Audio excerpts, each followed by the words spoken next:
Grace is being able to look into the eyes of God and having God smile upon us.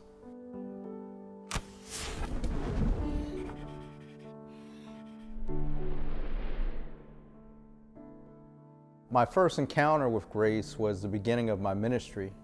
I used to drive the van for my church, picking up senior citizens. You met a lot of different people, you became very close to them, and there was one woman in particular who you pick up on Sundays and she would make everybody late. So I learned after time that I would drop everybody off at church, and at the expense of being late myself, I'd go back and get her and then bring her back to church. The other thing was that after Mass, I would always go to the market because I would cook for my family, and there she was again. God puts people in your way, I say, so that you can have encounters. She was my encounter. So I would pick her up, I would bring her home from the market, drop her off. As time went on, as with many people, they could no longer come to church, they couldn't even get on a van. And she was one of these people.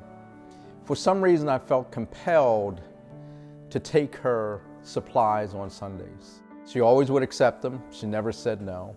And time went on and she became really ill, and at some point her family came and took her out of the house. But as my ministry grew, and one of the next ministries was becoming a Eucharistic minister.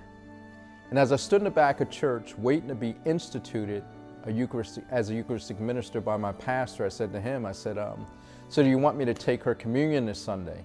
And he said, no, not this Sunday, but let me tell you a story. He said, about 2 weeks ago, we had a conversation. And in a conversation, she said to me, don't worry about me. James will bring me communion. At that point, I knew that was part not only of grace, but of my call. But now I knew what was happening to me. I had looked upon the face of God. His eyes looked back on me and he smiled upon me.